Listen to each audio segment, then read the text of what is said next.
Because in the 1972 Olympic Games, in the telecast, Roone Arledge decided that he was going to emphasize the marathon. It was going to be the focal point of the Olympic telecast. And he didn't know I was going to win. Eric Siegel thought I was going to win because he knew me. And, you know, after all. And he was the commentator. I thought I had about 1 in 3 chance to win. But Roone Arledge is the one who really wanted to emphasize it. There was a kid, a high school kid, who now is one of the most powerful politicians in Munich, makes sense, who I've actually gone back and looked at the tapes. He was 48 seconds ahead of me, which meant he got out at the start of the straightaway, got around to the 200 mark by the time I came out on the track and turned right at Eversley. So I come running down the tunnel, I'm going, and go out on the track, and I go, well, here it is. And I'm out on the track, and it's silent.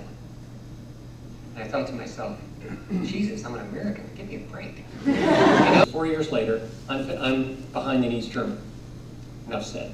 I actually know his code number on the research. They were researching, there are unpublished PhDs in cheating in Germany. They were researching to cheat better.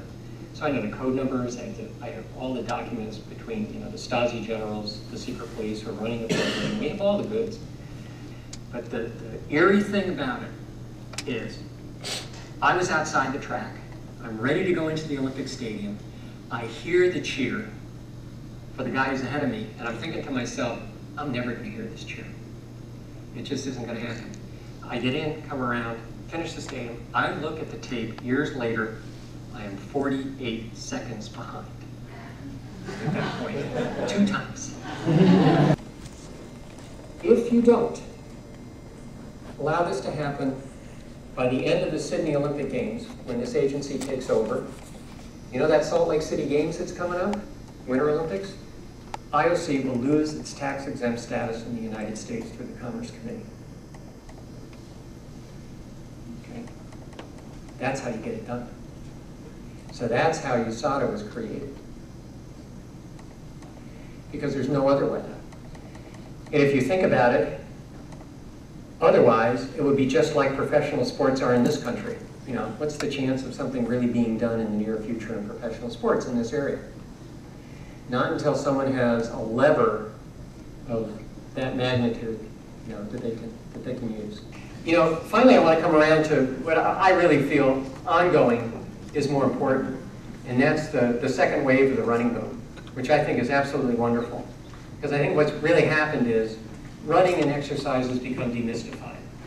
You know, it used to be, when I started running, one of the reasons I ran the marathon was because the guys who ran the marathon were these nerds from California who all grew long hair and beards and claimed that there was something special about them because they could run this marathon distance, and you couldn't.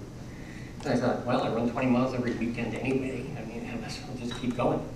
But it was sort of that kind of arrogance, and part of the reason I enjoyed the success was, you know, the idea, not only confronting that arrogance, but also worldwide, showing the world community. That was the biggest thrill for me up on the stand. One, I was very nationalistic, I really was, even at a time when it was not popular.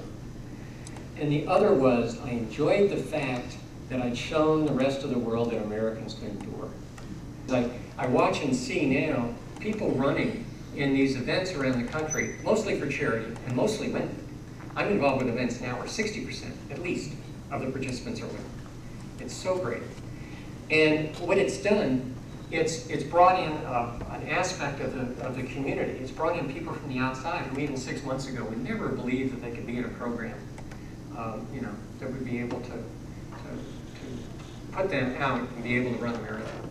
And so that's really where running is at this point, in the sense that, yeah, there's an interest at the elite level, and we're working on that with regard to all the work we're doing with drugs. But the other great side benefit has been that road racing, it never died off. Remember I said that the fads in the past would die off, and this has never died off. It just went through one wave, and then this other wave took off. Part of the history, too, I think has been the advancement in medical science.